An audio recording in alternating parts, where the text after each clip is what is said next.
एक छोटा सा घर जहां दीवारों पर रंग नहीं बल्कि मोहब्बत की खुशबू बसी थी। इस घर में मालो दौलत तो ना थी, मगर माँ की मौजूदगी ने उसे जन्नत बना दिया था। माँ की हंसी घर के हर कोने में रोशनी बिखेर देती थी। माँ के बुढ़ापे को सहारा देने और घर की गुर्बत मिटाने के लिए एक दिन उसने परदेश जाने का फैसला किया और माँ को बताया। माँ का दिल लरस गया, मगर बेटे के बेहतर मुस्तकबिल की खातिर उसने अपने आंसू पी लिए और कांपते हाथों से जाने की इजाजत दे दी। माँ ने बेटे के सर पर हाथ रखा और ढेरों दुआएं दी। बेटे ने वादा किया कि वो जल्द वापस आएगा और रोज फोन करेगा। माँ उसे तब तक देखती रही जब तक वो नजरों से ओझल नहीं हो गया। बेटे के जाने के बाद घर में एक अजीब सा सन्नाटा छा गया। माँ अब रोजाना सुबह से शाम तक फोन अपने पास रखकर बैठती। हर घंटी पर उसका दिल धड़क उठता कि शायद बेटे का फोन हो।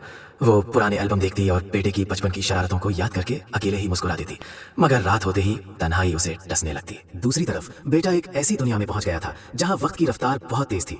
बुलंदो बाला इमारतें, मसरूफ जिंदगी और काम का बोझ उसे अपनी नई जिंदगी की रंगीनियां भाने लगी। वो दिन भर काम में मसरूफ रहता और रात को थक कर सो जाता। शुरू में तो वो रोज फोन करता था, लेकिन आहिस्ता आहिस्ता ये सिलसिला कम होने लगा। अक्सर ऐसा होता कि बेटा फोन करने का सोचता, लेकिन फिर घड़ी देखकर रुक जाता। माँ तो सो गई होगी, कल बात कर लूंगा, वो खुद से कहता। दिन हफ्तों में और हफ्ते महीनों में बदलने लगे।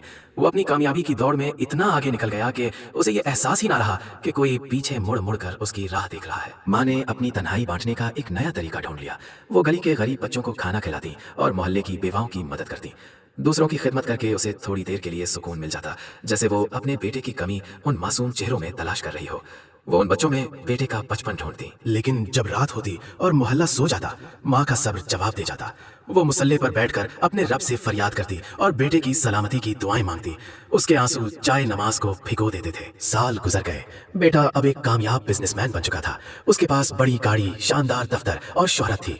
उसे अपनी कामयाबी पर फख्र था, मगर इस कामयाबी की चमक में वो ये देखना भूल गया कि उसके घर का वो चिराग जो उसे रोशनी देता था अब बुझने वाला है। उसने पैसे तो बहुत भेजे, मगर वक्त ना भेज सका। माँ की तबीयत अचानक बिगड़ गई।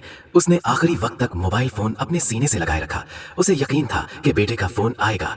वो हर आहट पर दरवाजे की तरफ देखती, शायद उसका बेटा अचानक उसे सरप्राइज देने आ जाए, मगर मौत का फरिश्ता बेटे से पहले पहुंच गया।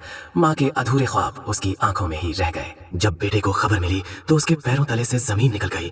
वो सब कुछ छोड़कर भागा, मगर जब वो घर पहुंचा तो वहां सिर्फ वीरानी और खामोशी थी। वो घर जो कभी माँ की आवाज से गूंजता था, अब एक कब्रिस्तान की तरह खामोश था। बेटा खाली नजरों से उन दीवारों को देखने लगा जिनसे कभी ममता की खुशबू आती थी। वो माँ के कमरे में गया तो उसे दीवार पर एक पुराना कैलेंडर मिला।